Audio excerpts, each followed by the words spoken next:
Hello again, everybody. It's football talk time again. The Inside Blitz week number 12. It's Kiev O'Neill joining us today. Ron is off, and Chris is wherever Chris is, and he'll be joining us hopefully shortly. Kiev, what's going on, buddy? Oh, not much. Just enjoying the rainy weather here in Phoenix. Don't get me wrong. We always long for a lot of rain, but it's been 4 or 5 days now. And yeah, I'm starting to get my Midwest night. Okay. We just lost you for a second. I'm not sure are you still there? I'm here. I now it's raining. So in Phoenix, internet problems can happen. And it's been 4 days now. So well, it's good to see you in whatever stadium. What stadium is that behind you, by the way, there? That is the Chicago Bears stadium, as I'm a Bears fan. But okay. I try not to admit to it too often in public, sir. Okay, so I know there's a Wisconsin background, but you got to give us a real quick what's going on with are you from Chicago originally, but you went to Wisconsin? Is that the story? Kind of. Yeah. I mean, when I was really young, I lived in Chicago, Waukegan, a little bit of Downers Grove. Then we moved across the border to Bristol, which is a stone's throw from the border. Lambeau Field was still 3 hours away back then, especially with single lane highways, and Soldier Field was probably an hour and a half away. So we were still closer. My dad was from Illinois. So I was a Bears, Bulls, Blackhawks, Cubbies. And since, had a great time with the Bulls in the 90s. I mean, we watched every game. We attended some games with Jordan, and it was nice. Nothing like I've ever experienced a sport in my life, and how dominant it was and how fun it was to be a Bulls fan. I mean, to be honest with you, ever since Jordan left, basketball's never been the same for me in the NBA. It's just, I totally get it. I feel like I've seen the best of the best, and nothing can kind of match up to it, and nothing has so far. But I went to school at UW-Madison, and the truth is when I was young, I enjoyed watching college football, Miami, and all the big schools, Nebraska, in the 80s and all that, Notre Dame. But, I went to some Northwestern games and stuff, but the truth is, you don't become a fan of college football till you go to a college. And I went to UW-Madison, and then I became the Badger fan. And it was kind of the perfect time. It was when Ron Dane was rushing back. Yeah, absolutely. Great. Now, what year was that about when you first went there? 99. I started a little later in my life. I went to a community college first. Wasn't sure what I wanted to do, but had some odd jobs. But, I went to college in 99 to 2002 in Madison, and nice. greatest times in my life, really. But that's how it is. That's how college is supposed to be. It was fun, and stayed there for a while afterwards. Then did you go to our hockey games? And I say our because I was the Badgers announcer 20 years before you went there. Yeah. Yes, absolutely. Civ. Yeah, that's still alive and well today. And is that great? Doing hockey. You know the name Tony Granato, right? Yeah. Hello, you there? Until a couple of years ago, right? I missed part of that. My internet's going in and out. Oh, sorry about that. Tony Granato coached at Wisconsin, played there. Yes. One of the I think he's from Downers Grove. I'm pretty sure. I don't know where he's from. When did he coach the Badgers? Well, he just coached up to a couple of years ago. Lost his gig. It was recent, and we thought we were hoping he was going to turn everything around, but it was tough. Exactly. Yeah. But it's they're not doing the great same this game year. Anymore, though. They're one of the best teams this year. And I've heard that a little bit on Big Ten Plus. They're kicking the crap out of everybody. It's been a while. I was at the 2006 championship with the Badgers against Boston College in that last shot against the post. It was nice. Went right off, and it was fun to watch the Badgers win a championship in somewhat of a major sport. I know it's not football or basketball, but hockey's third in college. And that was hockey's one in Wisconsin. Hockey's won in a lot of places. We don't have a pro team in Wisconsin, but it's really number one in Minnesota. That's for sure. Right. Exactly. And tell everybody where they could find you online before we get to week 12 here. At the Oddsbreakers, theoddsbreakers.com. And that's all our great information and fun that we like to say. Yep. Okay. So I got some interviews for everybody today. I got Rams from after the Seattle game last week. It was a hell of a game. Very strange game, too, when it came down to the wire. Did you see the last 5 seconds of that game? I was coming back from a baseball tournament, so I missed a little bit of that. I watched the beginning. I brought the iPad. I saw the Rams took advantage quick, and then I think if you gave that game maybe one more quarter, Seattle might have won the game the way the Rams maybe one more play. That's true too. It was a long field goal from my understanding, but no, it's it didn't tell me that the Rams are better than them. I still think their quarterback is better, so I give them a slight edge, but it didn't really say that the Rams are a better team than Seattle to me. Okay, we're going to replay the last 5 seconds of that game because that was my focus afterwards. And it's a huge portion of this season. If Seattle wins that game, it changes a lot of things going on in the conference, in the division, blah, blah, blah. They still play each other one more time. So, that's a TBD right there. But we came down to the last few seconds. You had Sam Darnold throwing 4 interceptions in the game, right? And yet the Seahawks could win this game. And that tells you how close these two teams really were. Okay, so here is a look at the situation. Now you see this, it's 21-19 with 5 seconds left in the game, right? There's just barely enough time to get off one more play, so maybe they can kick approximately a 60-yard field goal, possibly. So here's the play. It's a quick out, and it's at the 43-yard line. Guy makes the catch, goes down. There's 1 second left. It looked like to me from the press box and almost everybody around me, clock's just going to run out and it doesn't matter. So here we go again. Still hasn't been touched. Still 1 second left. Okay. One more. Finally gets touched. Why he gets touched? Look at number 91 next to him. Don't touch him. Anyway, he did. That's a Kobe Durant who touched him.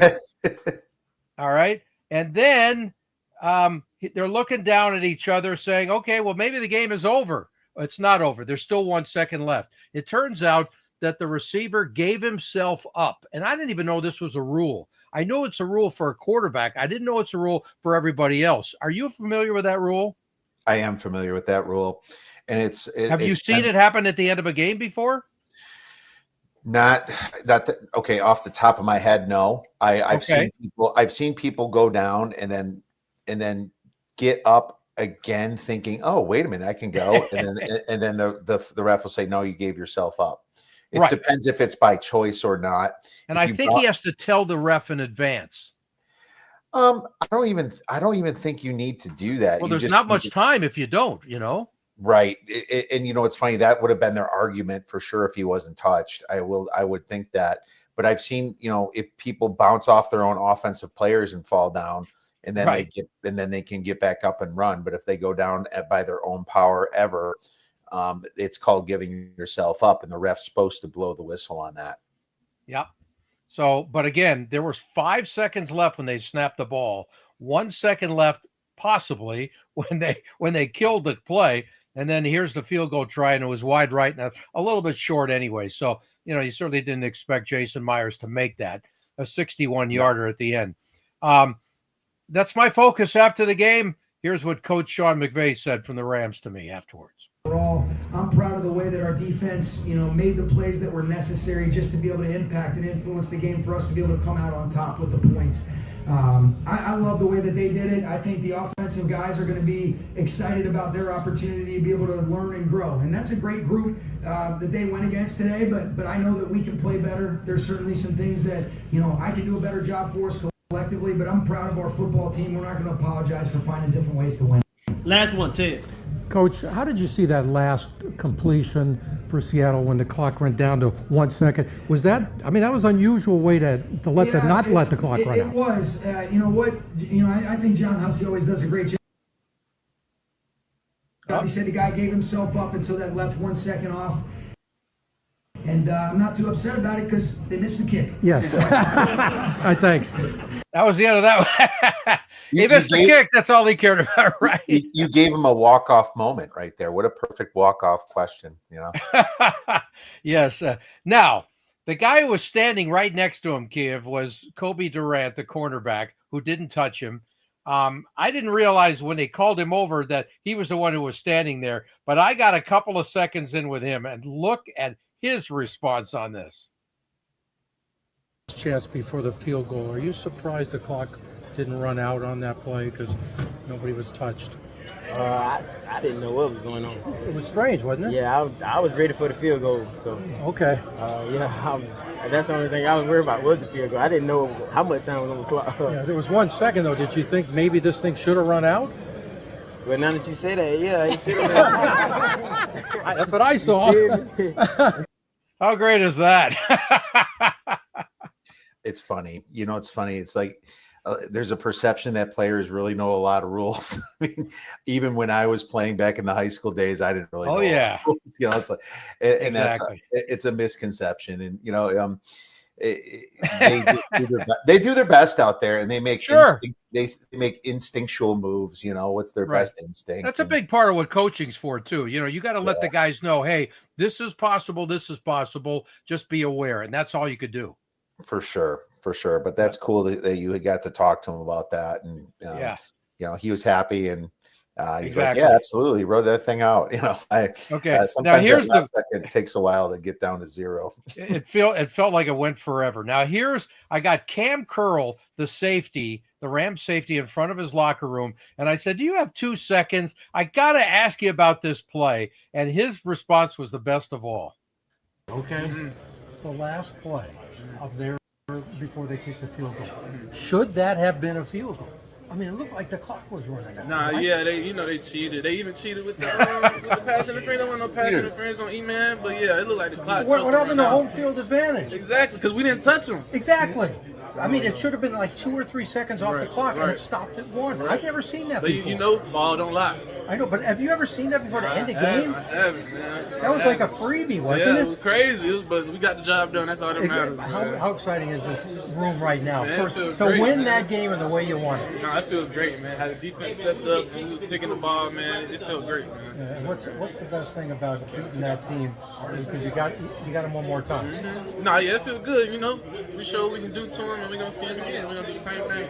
Enjoy every second, man. Yes, sir. Thanks. Stack them. Yes, sir. He's a real good kid, and I get such a kick out of seeing these guys in front of their locker and what it's about. I wish this thing would get off of here. I don't know why this is stuck.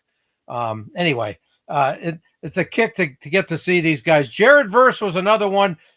He talked about what it was like facing a team that he really wanted to beat and how he hates guys. He was there with the NFL Network reporter as well. Personally, having not the best game this week and a good game next week. So I've been trying to figure out that. I feel like I took the great steps doing that this week, and then me doing that, it was just able to help the team. It was able to make everybody else smile a little bit more. I was a little crazy, damn near starting fights on the field. The whole defense damn near getting into it. I'm like, damn, my energy hype, their energy hype. We about to win this. I knew it was over in the first quarter. I don't know why this is not showing it here. Hang on a second.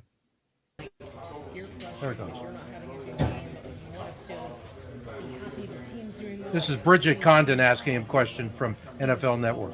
I mean, you just gotta. I want to say it loosely because hate's a strong word. You damn near gotta hate the person across from you. I think about them every day. I'm like, I know everything about the dudes I'm going up against for the next week. I just genuinely I don't want to say hate, but I hate them. I think about everything. They're about to take food off my table, money away from my family. I just hate them because I have to beat them. Are you studying your Instagram and ways you can hate them? Everything. I'm like a psychopath. I'm like a borderline psych. I'm looking up stuff I know. I love ChatGPT. They tell me about so from the Seahawks. Tell me about so from the 49ers. Give me a little fun fact. I'm doing all that stuff. And then you just use it as fuel. I just be thinking about it. I'm like, all right, this is what he likes, this is what he does. I'm studying all the film. I want to know about you inside and out. You mentally, physically, all that stuff. Is ChatGPT good? Sometimes it's wrong. Sometimes. It'll be Davante Adams plays for the Raiders. It'd be bad sometimes when it's a backup something they don't got too much information on. Then on the main dudes, it'd be giving some good information. I'll probably use it maybe once every 2 weeks.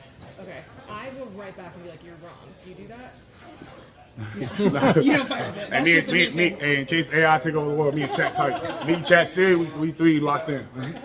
I just got one for you. Please try to explain the last play before the field goal at the end of the game. Should the clock have run out? I mean, everybody up there is saying it was down to 1, and he had the ball, and click, click, click, and then they blew the play dead. Have you seen anything like before? I saw it. I don't think too much about it. The refs called what they called. I'm never going to go against the refs. Hey, all I know is that our job is to block that. Our job is to get back there, put pressure in his face, and make him miss, and that's what happened. No, I'm not questioning what you think of the refs, but is that something that surprised you? It was the way it happened. I didn't think too much about it. I just thought next play. Hey, they're not going to change it. That's what it is. So how great is this win? It feels amazing. Does it? Amazing. Yes, sir. Okay, first place feels amazing too, doesn't it? We run the NFC. Enjoy it, man. Yes, sir. There you go. So that's Jared Verse of the Rams. Anyway, we're done with that subject. Objection, Your Honor. Objection, Your Honor. Leading the witness. Leading the witness. That's what I saw good old Ted doing over here. It was fun. Yeah, Verse needs. I think he needs to fix the hat. The LA is upside down. Maybe he needs. Yeah, I said that to him afterwards. He said, "Yeah, I like the hat." Yeah, he's got to contact Amazon and maybe return. Yeah, I think that's a defect. Anyway, so that's the end of that subject. But what a crazy way to end a game, and it certainly made for a lot of interesting chatter afterwards, right? Absolutely. It's all a game of inches, game of split seconds too. Yep. That's how it is. And I remember back when the Kansas City versus Buffalo, and Buffalo left enough seconds for Kansas City to get that field goal in Buffalo to get to the Super Bowl that one year. And it was 20 seconds, but they drove all the way down from the 20, 25-yard line and got into field goal range in literally 20 seconds with no timeouts. And the best teams know how to manage that. And I'm starting to really think that Seattle is one of the best teams out there. Yeah, they really are. I mean, to be that close on the road and almost get a W, and I think I lost you again. I don't know what is going on. I'm here if you hear me. I do hear you. I don't know what's happening. Something's going crazy with my internet. This is pissing me off. Anyway, we're still here, folks. We're talking. I don't know where our faces are. What the hell happened? Anyway, the bottom line is those are two damn good teams, and they're both contenders as far as I'm concerned in the NFC, LA and Seattle.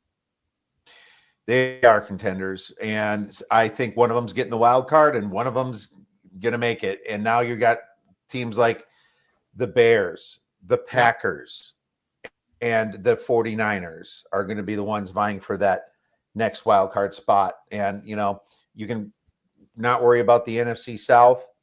The NFC East is probably toast. I don't see Dallas getting it.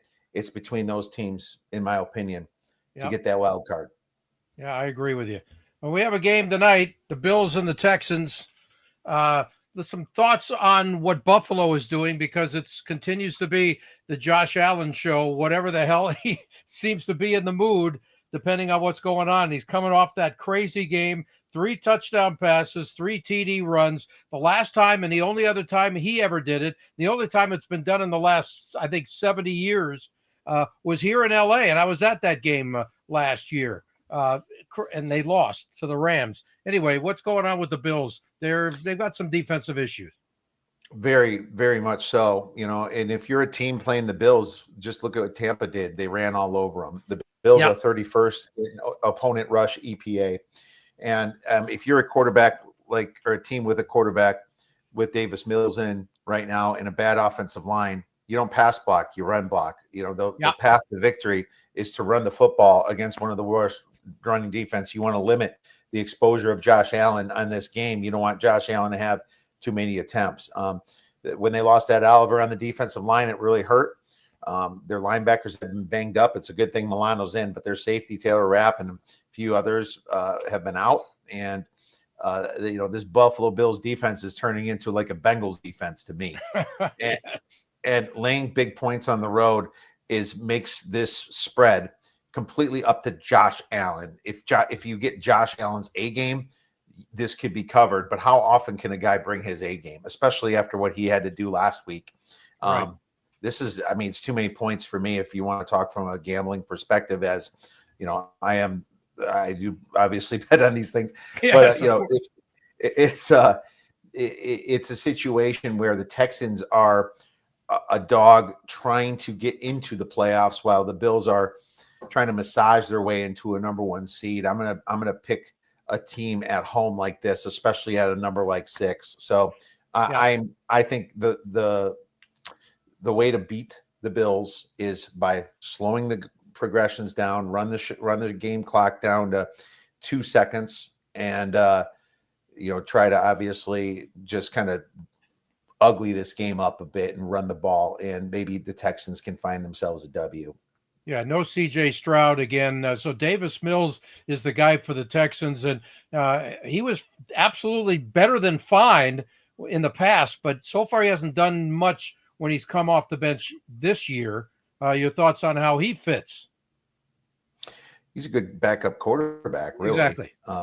I think he's been very serviceable. I was very skeptical when he came from Stanford, but this is when they were going after the Deshaun Watson issues, right? Right. And they kind of just said, I need you to fill the gap. Well, not only did he fill a gap, he's a pretty accurate pocket passer, Is he starting quality? Probably not, but he's really, really high up in my rankings when it comes to a backup quarterback. And I believe with the talent around him with Nico Collins, he can definitely make it happen when needed. And you have to understand that, this team started without Joe Mixon, and they had a lot of tough times in the beginning, right? But then they find a running back like Woody Marks, who has been all over the place this year. Been great. He even is better than Nick Chubb right now, in my opinion. I think he's doing a better job than Nick Chubb. One thing about this bad Houston Texans offensive line, somehow they're all healthy. You look at the offensive lines across the NFL, all of them took a hit except for the Texans, because the Texans guys never got injured. Somehow that happened. Maybe playing bad makes you not injured. But, a situation where I do see some problems with the Houston Texans secondary. That's the only part where they're kind of banged up with Jimmy Ward out there and Jamal Hill. But they got some depth there. Stingley's still in. You still got Jalen Reed. You still got your pass rush with Daniel Hunter, who has been just amazing, and Will Anderson on the other side. Yeah, just overall one of the best defenses in the league. And you sort of figured that with D'Amico Ryans running the show. It's always been, okay, you got to do something with the offense there, guys. Yes, correct. And D'Amico Ryans, coming from being a DC in San Francisco, was really a pretty good defensive hire. Obviously he's going to go defense first and kind of hope it all happens. Now, to CJ Stroud's demise, he's going to get injured more when you're with that offensive line. The Tunsil trade a while ago, I don't know. I'm sure the guy had some head cases, but if you got nothing behind him, what are you doing?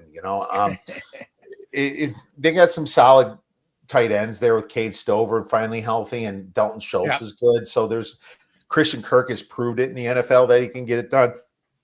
Davis Mills just needs a little time to throw the ball, and I'm not seeing it with the Buffalo defense. I think that the Texans are live here. Yeah, absolutely. And there should be a prop bet every game with Buffalo as far as tush pushes for Josh Allen. I mean, that's what he does, right? Well, he's part of it. He's not as much as the Eagles, but he runs the ball a ton through the hole, and they're not afraid to do it either. They've learned quite well.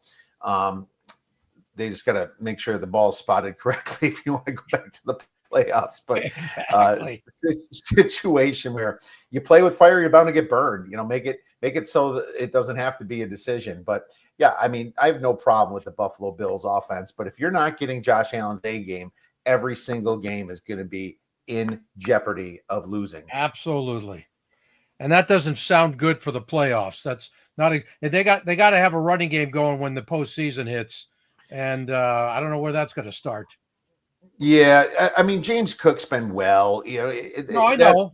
That's the good thing. I mean, he's been pretty good. And you know what's nice about James Cook? He's such a dual threat when it comes to catching the ball too. And I think that really saves them, really saves this offense as well. It's that defense. You need to get Taylor Rapp back. You need to get DeMar Hamlin back. And according to the IR, maybe in 2 or 3 weeks, these guys can come back. So, if the Bills have a healthy defense, they're almost an average defense. And that's kind of what you want.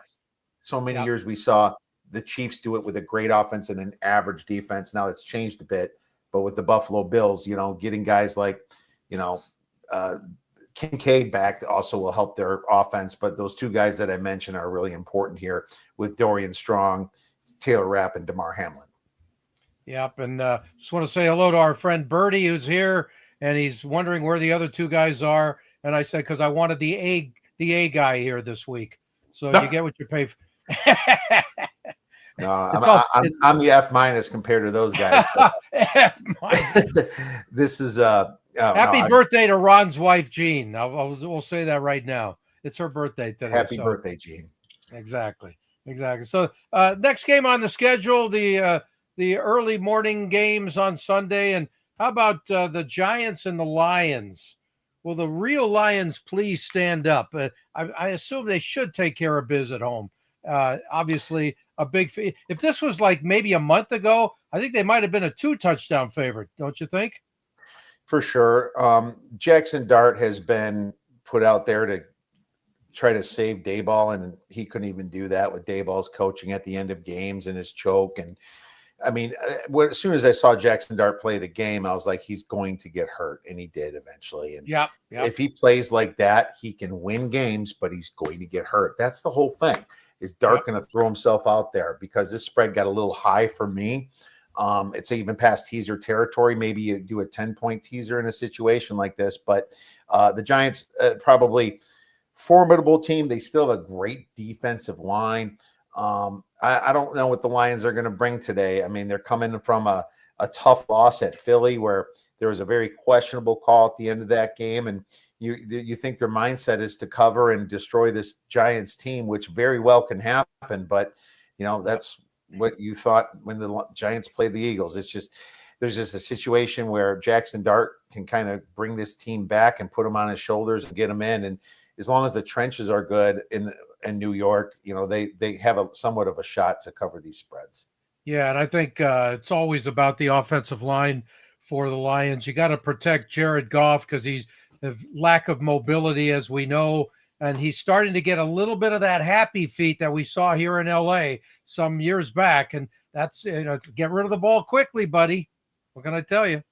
Well, Chris would know more about this, but Penny Sewell has been on the injury report every week, and he's going to play, but he's not practicing yet throughout the week. He probably goes through the walkthrough, and then obviously listed as a full participant later in the week. Right. But situation where he's banged up, but he's playing through it. Josh Pascal, defensive end, is out. Davenport obviously limited now, but it doesn't look like he's coming off IR this week. I don't think so.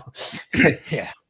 Well, it's their secondary that was really banged up, and they're all questionable. They're certainly banged up. There's just too much variance to know on a Thursday. Back in the day, we knew a lot more on the Thursdays, Ted, but right now these teams, they don't have to do nothing till Saturday, and these guys don't practice as much as they used to.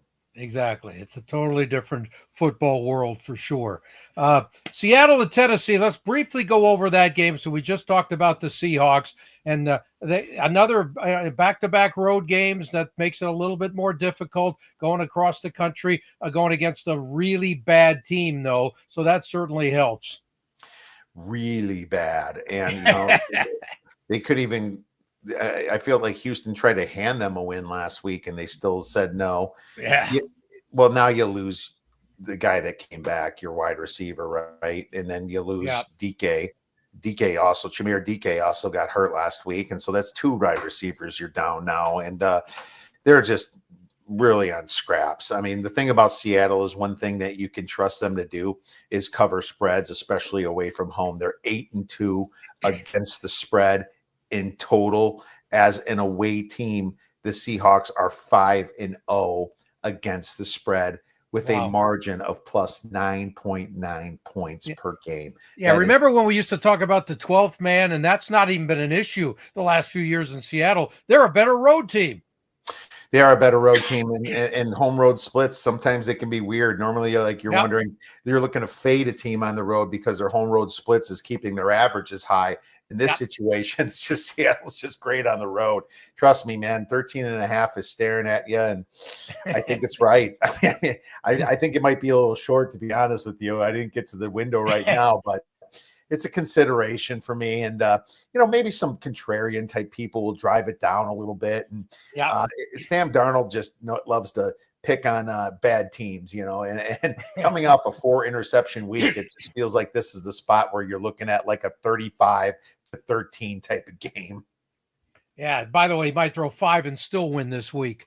So, well, they're pissed. I mean, they came back into the game last week. They should have probably won it if you look at the numbers and everything. And the Rams, did what Rams do. And if there's one thing against Sean McVay I don't like is how conservative he gets at the end of games. But Seattle road team, why don't they keep it going? I don't know if you can put a number big enough for this one. And I've been proven wrong in the NFL before, but I really think that Seattle could be an easy play. And then, when it's 14-0 in the first quarter, you're starting to feel pretty good. Okay, well, to wrap things up with Seattle, you put the perfect lead into this guy. Ernest Jones had a wonderful post-game interview against the Rams this past weekend. You got to hear what he said about protecting his quarterback, and then he said exactly what Kiev just said about how good his team is. Sam's been balling. Like, if we want to try to define Sam by this game or what, man, Sam's had us in every fucking game. So for him to sit there and say, "Oh, that's my fault," no, it's not. There was plays that defensively we could have made plays. There were opportunities where we could have got better stops. It's football, man. And he's our quarterback. We got his back, and you got anything to say, quite frankly, fuck you. Where do you feel you are as a team, given as all that went wrong today, and still coming with great response on his team here? Yeah, I think we're a good team. We turned the ball four times, and we lost by 2 points. We had a touchdown taken back, and Shaheed is a hand away from scoring another touchdown. So we're a good team. We just didn't execute and capitalize on, and we had mistakes, and, they did it. They played a clean game, and they got the win. But as a team, I think we're in good shape. We're still in a good spot, I believe. One loss doesn't define us. Got a lot of football left. I don't think I could have said it any better, Kiev. No, not at all. I think he was great. Players, he's swearing it up a little bit, and watch that on YouTube. And it's I like the passion when you protect your guy like that. That's a team right there. I love it when it's a team. There's no dysfunction going on there. They're motivated. They know they're better. They're gonna come hard this week, man. I'm telling you. Oh yeah, I feel sorry for the Titans. Yeah, I do feel. I mean, I kind of feel sorry for them. I don't think the players care as much when they're not making the playoffs. But see, the thing about the NFL, nobody really quits. Nobody's gonna have the dignity of going into a game saying I'm not going to try. But once they start getting blown out, then you start thinking about Thanksgiving dinner and what's going on for your party night or whatever. But I could see this to be a pretty large margin. Spent about 10 seconds on Baltimore hosting the Jets. No excuse for the Ravens not to take care of biz. Lamar Jackson back at practice today, has some kind of an ankle issue, but if he's practicing, he's playing. He's playing. This is what Lamar does for the last 4 or 5 years, is always on the injury report, but playing. It's kind of a thing for him. I think, they don't want him running around too much Wednesdays and Thursdays, and they need an excuse for it. So they put him on the injury report, and just the way they handle Lamar. It's funny. You look at this week, there's a lot of double-digit spreads this week. But what are you going to do? You're at the point of the year where favorites are covering. At the end of the NFL season, favorites cover more. Different situations. First of all, they're a completed football team. They know their plays. They're completely gelled together. The bad teams are the bad teams, and like I said, after the second half, they have a little more quit in them. It's a situation where the Jets now have a backup in Tyrod Taylor. And the truth is, he ain't going nowhere. I mean, we know who he is already. There's no, Justin Fields, if anything, should be the backup for Lamar Jackson. That's where I predict he goes next year. And why not? Why would you not want a guy that's young like Fields that has an arm and has speed like Lamar? I mean, he's like a poor man's Lamar, but I think he'd be perfect to be on the Ravens. But I agree. You wouldn't have to adjust the offense either. It's like a similar kind of a player. Exactly. The Jets very banged up again. I can't predict what kind of effort you're going to get. And I will say the Ravens defense is problematic. It's nowhere near as good as Seattle's. So it is, I think the number's pretty good at 13.5 on this. Yeah. Cincinnati is home to New England, and the Patriots just continue to impress, even though they haven't beaten anybody but the Sisters of Mercy so far this year for the most part. Thoughts on this game on the road? And Joe Burrow's back at practice, so at least they're thinking about him. He's taking some number 1 reps today. Yeah, Joe Burrow, I mean, he's coming back. His offensive line still stinks. I really thought Joe Flacco played his heart out for this team. Yep. And when I saw Joe Burrow in the beginning of the season, it didn't look that much different to me. When especially during that Jaguars game, it's just when you have a bad defense, you have a bad offensive line. It's you got to be the superhero. Can Joe just come in and be the superhero without Jamar Chase? He appealed, right? But I think it's denied. I think he's missing this game. If everything's still the way it was Monday, you would think so. Yeah. And so Io Sivas is going to be the guy that fantasy wise, prop wise, that's probably going to be the benefactor of that. But I'm just not sure that Joe Burrow coming back in, it warrants a spread move to 6.5. It's interesting to me. And I still think there's one other team besides Seattle that's undefeated on ATS on the road, and that's the New England Patriots. I think the line move now that it passed the 7 is a little bit much. I didn't get involved yet, but I'll look at it a little bit more. Maybe a money line parlay is always in situation if I think the price of the money line is wrong too. So look at the Patriots a little bit more now with all the hype of Joe Burrow. Watch Joe Burrow not even play this game. This exactly. is some of the stuff they mess around with. You don't know.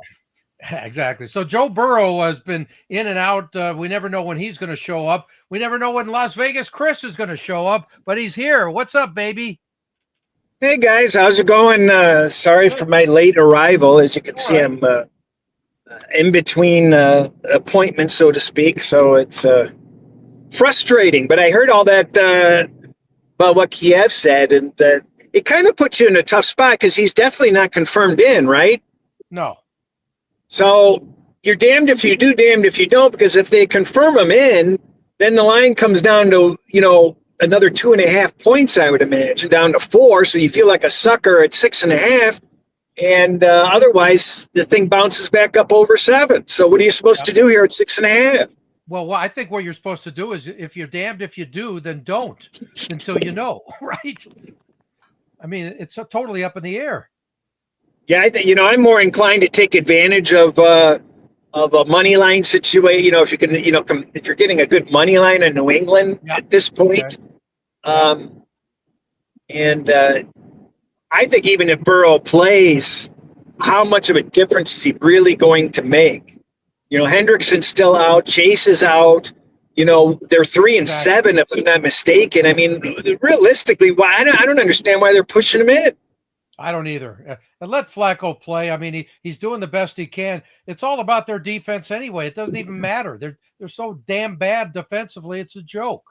I think Zach Taylor just thinks for somehow his job is going to be saved this year. They get close to 500 or something. I don't know what the GM should be fired because he hasn't. When's the last time he brought enough defense to make it a difference? If you're a dead man walking, what do? You throw everything, you take all these risks, risk his future because your future's gone. That's why I could see Joe Burrow actually playing this game a little bit. But good point by Chris. It probably does move down a few more points. Why take it now? Do you think you're going to be first to market? No, you're not. So, all right. How about Indy at Kansas City? Can the Chiefs bounce back and take care of biz? This is a fascinating game for me from both sides because I really want to see what Indy can do in that house when it's desperation time for the Chiefs. some reason my numbers are different on the Chiefs than the market. I was on Denver last week, but I was uncomfortable. But as okay. Sometimes, like Chris says it too, when you feel uncomfortable, sometimes you have your best weeks. It's just I don't know. I have a very efficiency based type algorithm, and it just does not have the Chiefs up that high. Now, the Chiefs have blown away some teams. We've seen the upside of the Chiefs, but I just, when you look at the numbers between these two teams, there's no way I can get to 3.5 again, and I know the Chiefs are even at home now. How many points are you giving them for home field this day and age? The Chiefs aren't a must win, but you know how that works. If it must win, it almost gives you more pressure. The Colts are coming off a bye week. That's a buy-on situation, man. This is a perfect situation for them. There's just too many ways the Colts cover this spread. Yeah. What are your thoughts, Chris? And I know you got all your papers right in front of you while you're driving. Where do you have the Chiefs ranked? Well, this is a crossroads game for Indianapolis because they have no excuses here. They're coming off the bye. They've had plenty of time to prepare, and they have been mathematically, metrically wise, much better than Kansas City this entire season. Yet they haven't faced the same type of competition, but they've toasted the other competition. So you can only play who you played or whoever's on the schedule, and they've crushed them. And the couple of hiccups that they've had haven't been serious hiccups by any means. So they seem to be a solid club. They should belong on that field. I anticipate a close game. It's do or die for Kansas City. Their playoff chances reduced to 33% if they lose this game. So it's critical. It's all hands on deck for Kansas City. We're going to see what they have, but we know that, Mahomes has been taking sacks lately. Their red zone efficiency hasn't been as good. Pacheco's, been practicing this week, but are we going to see him back in the lineup? How much is he going to help anyway? It's a fascinating game. It really is. I'm really interested to see how good is Indy right now when it comes down to the second half of the year, and can they continue to impress? Well, let's not forget too that Indianapolis gets healthier too. They get their other, their corners are both going to be operational, so they won't be as weak as they have been on defense. Yeah, and our Badger buddy in the backfield is just going to keep on doing what he does, right, Kiev? Let's hope so. Wohler, he was over. I don't know. I kind of thought he was a little overrated personally, but he's all right. The DeForest Buckner injury worries me a little bit. Yeah. You don't want to always leave it up to your secondary, but getting Sauce Gardner, that's okay. I think that's okay. I mean, this Indy team's going for it, and they should be. Do I think Daniel Jones can take him to the promised land? No, but I definitely think they can possibly get up to that number 1 seed. And maybe just because if you have an easier schedule minus this game, it's always possible. So Jonathan Taylor, I heard a stat today that 31% of his touches, he's either scoring a touchdown or getting a first down. That's amazing. That is fantastic. That's another Badger right there. Yeah, that's the one I'm thinking of the most. Yeah, I think everyone's thinking of him the most. Exactly. Black and blue division, Vikings at the Packers. And by the way, there are no major weather issues at all this week in any games. It might be a slightly rainy, temps in the low 40s, a perfect tropical day up there in Green Bay for this one. I'm going with the Vikings. The books need the Packers, or the books probably need the Vikings. They didn't look good last week. Yeah. The Bears are statistically overrated, but there's just something they do at the end of the games, and they just get it done. And I think they're a little bit better than what the market thinks. And so the Vikings are not getting any credit from last week. And McCarthy was terrible underthrowing Jordan Addison, but yeah. I mean, this is still KOC and a really, really good coach. And look at these receivers here with Naylor, Jefferson, and Addison and Hawkinson. Everyone's healthy there, man.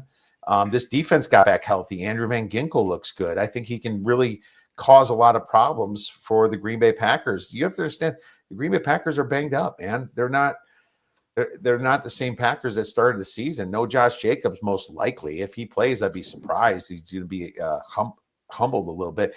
Yep. All three of their starting receivers are hurt and questionable. No I think Tucker Kraft. Yeah, no Tucker Kraft. Musgrave was supposed to be a good pick, but he hasn't done anything yet. He's been more of a blocker, I think, than anything. Well, yeah, and they lost their center, wasn't it? It was their center. That I guard. didn't hear. Pardon? I didn't hear that. I don't know. Well, maybe it was their guard. They lost. They lost. They got a couple of guys on IR from the offensive line, so they're not completely healthy there. Their defense is pretty healthy, but you saw their defense in some situations where they've gotten killed. I like the 6.5 some. I wish it was 7, but here we are. The problem you have is even when those receivers are healthy, they don't catch the ball. Love's a victim of. He's got the highest rate of, one of the highest rates of dropped balls by receivers in the league. Yep. So he's fighting that. I think both of these teams are dogs with fleas. Jefferson quitting on plays, that's not a good sign. There's just something wrong with the Vikings this season. They know that they shouldn't have gotten rid of Darnold, and the dynamic is different. And but one thing's for sure, when you see Minnesota and Green Bay line up, there's not supposed to be a touchdown difference, and that's what kind of is shocking about that spread. Yet the metrics say Green Bay supposedly 7 points better, so it's an unusual situation.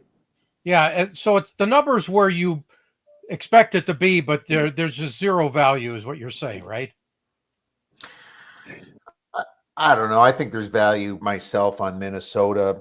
If you look at throughout the whole season, it leans Packers a little bit. I think the last few weeks when Minnesota's showing some life against, was it I can't remember what team was. One of the recent games they did well, and I'm this is more of a fade on the Packers injury situation to me, and the drop balls and the problems that they're going through as well. I think there's a lot of pressure on them this year, and Love is a good quarterback, and I don't think he's exceptional. I don't think McCarthy is either, but I could be wrong, but I think 6.5 is too much. I would make it 5.5.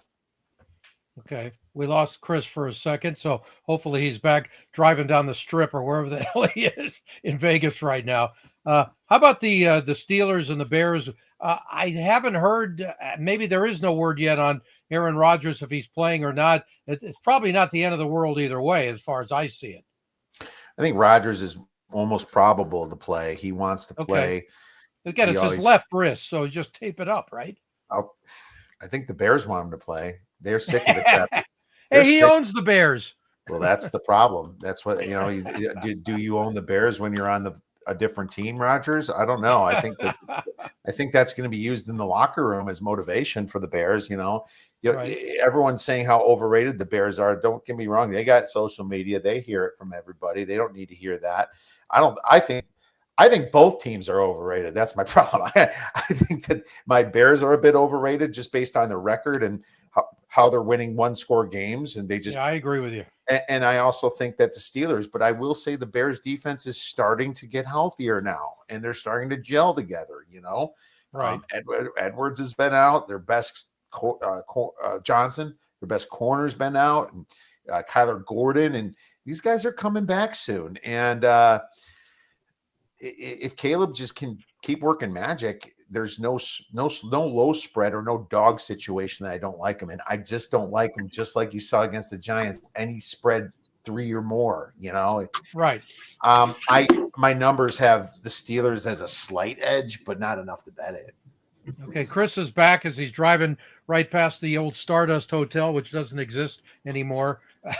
We're talking Steelers and Bears, wrapping it up here. Rodgers or no Rodgers, they're 2.5-point dogs on the road. Your thoughts real quick, Chris, on this one. It seems like there's some smart money in Pittsburgh on this one. The line seems short. What's fascinating is people want to bet against the Bears because of their turnover differential being so high, but Pittsburgh's number 2, so it's funny that they meet. So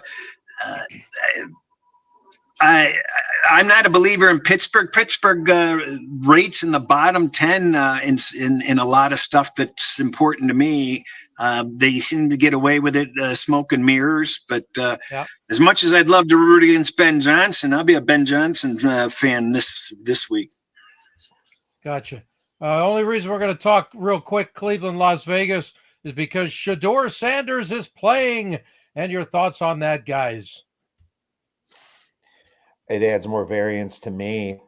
I think Shedeur can be very poised at times and very opposite.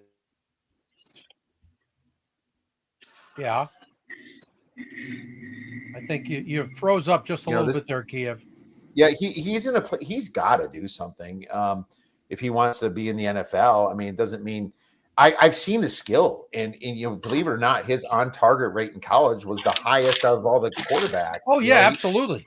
I actually had him as my best quarterback coming out, as much baggage as he comes with. I don't know what to expect here.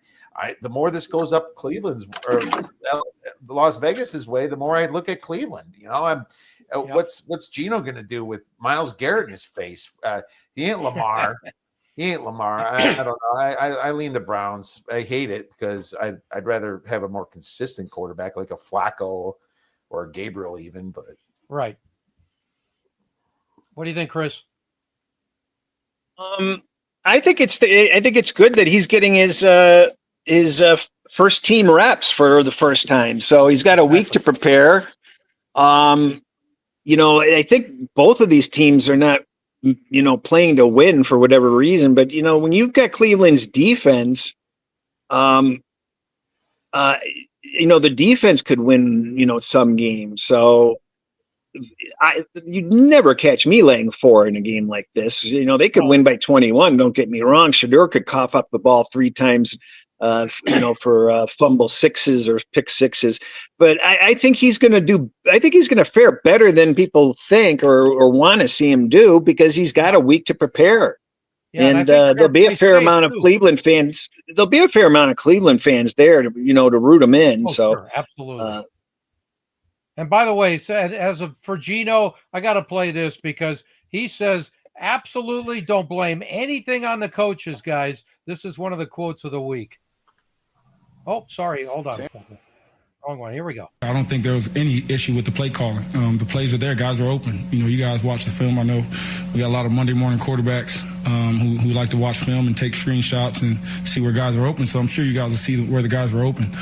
For me, again, I just got to play better. And I keep saying this, man. If something don't look right out there, blame it on me, right? If it don't look right, blame it on me.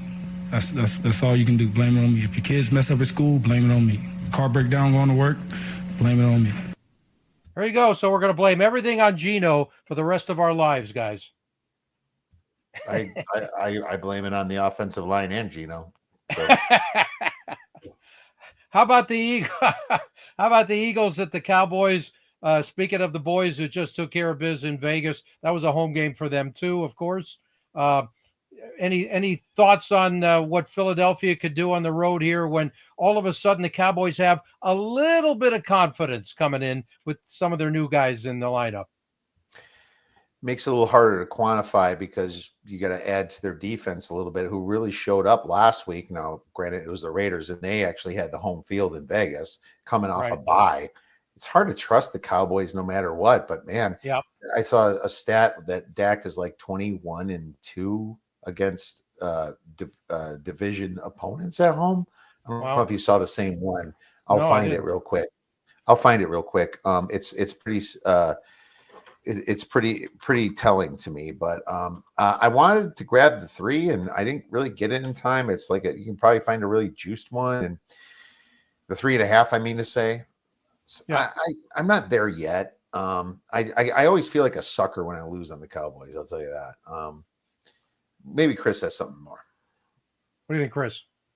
You just feel cheated. I mentioned yesterday that half this board looks like hieroglyphics or something, Swahili, because there are so many goofy lines. And you sit there, and if you would have guessed what this line was going to be, you would say, 5.5, 6, and then you look at it and you're going to be lucky to get a 3.5 if you want the Dallas Cowboys. So you just feel like you're getting robbed. But the brutal truth of it is that Philadelphia is performing so poorly in so many areas that this line is not goofy, and there's probably value on Dallas some way, somehow. Yeah. They're finally getting their act together. They've got a lot of good qualities, and these pickups are making immediate contributions, and they're getting healthier. So there's no love lost between these teams. So you're going to get maximum effort. It just looks too easy to take Philadelphia -3. Yeah, it really does. I found the stat. Adam Schefter said it. Dak Prescott's 21-2 at home against NFC East opponents. That's okay. .913 home win percentage versus division. Best of any quarterback since the 1970 merger. And it's a serious stat. I think it does carry some weight. I really do. Yeah. Down to the last few minutes, guys. The Sunday night game. The Buccaneers are here in LA against the Rams. I'll be there. Try and come up with something interesting for post game. But Baker Mayfield, a nice little touch in his 10 minutes with the Rams, and we all know what he did that one game on about 10 minutes notice. Anyway, your thoughts right now? The Rams have lost 3 key guys to IR this week, and the Bucs are I guess they were sick. They had like several guys who couldn't practice because of illness in the room, and one of them is Baker Mayfield. Hopefully that's okay. I got nothing on these final 2 games. I think that they're lined in the right neighborhood, and I think it's they're coin flips. I don't see any value. I think you're going to get a better number on Tampa if you wait. Okay. If everybody's got a Q next to them for Tampa, questionable. But I will say that ever since they lost some guys on offensive line, they've ran the ball really well, even without Bucky Irving. Now you get Bucky Irving. Tampa has to do something. What I say about the Rams before is Sean McVay just likes to choke games away, and he spreads away. And this is a letdown spot, in my opinion, for this beat up Rams team. And I see a much bigger effort from Tampa, like situational, but I mean, numbers wise, I'm pretty close to the spread. I'm not. No, I get it. Pretty close. I can't do much. It does look like a tight game any way you look at it. I know we're running short of time here. Real quick, I promised everybody Davante Adams. I had a quick question from him after the last game. It was about winning the next game, but in this case, the importance of it and the way it ended. How does it feel different to you with what you needed to get done today? Yeah, I mean it's like I said, it makes me feel good knowing that we can go out here and have no adversity and go up and down the field at the same time, but you don't learn much from those type of drives, games, experiences, whatever you want to call it. So for us, we celebrate every single win. It's hard to win in this league, and however we can get them, we'll be happy about that. There's Davante Adams. I see a tight game here either way, guys. Whoever's playing, that's just sort of the way this one sets up with the Rams and the Bucs. Possibly, and I lean the Bucs for sure. Yep. Just by numbers, edge the Rams slightly, and situational wise, the Bucs have to. They got to get back in the driver's seat. Believe it or not, Carolina's chasing them down a little bit, right? And you expect Carolina to lose, and we'll get into that game. But I mean, the Bucs play close games. Whether they win or lose, they play close games. And well, Carolina's playoff chances get up to almost 50-50 if they win. So, but they finish out against really tough competition. They don't really have a shot. Yeah. Yeah. Is this the CMC Bowl here, guys? I would say so. Yeah. They were real fortunate last week against the Cardinals. The Cardinals got 17 penalties. They got 1, but it's also special teams. They ran the first kickoff all the way back, to the 1 yard line. I mean, that's pretty much a touchdown right there. And the second kickoff they ran like with other 60 yards. It's like, what are you doing, Cardinals? We didn't touch on the Cardinals Jags, but I think it's a good number, really. I really thought about betting the Panthers, but I can't get there. Yeah, and then looking ahead, we got a short week for a lot of teams. That's going to affect. I every year when I go to a game the week before Thanksgiving, it always seems like, okay, so how are you setting it up for the following week if you have a short week, specifically with the holiday? It sort of changes the total dynamics. What do you think, guys? I think that you can look ahead, especially when it's short. Yep. But the Cowboys can't afford to look ahead. The Chiefs can't afford to look ahead. The Packers, after what they've done, can't afford to look ahead. The Lions maybe a little bit, but they're 10.5-point favorites. The Bears probably won't look ahead. I think they want to take care of business against the guy that says they own him. So I don't see a lot of situation where the look ahead factors in this week. I forget who's playing. I know the Lions playing Green Bay. Yes. Yeah.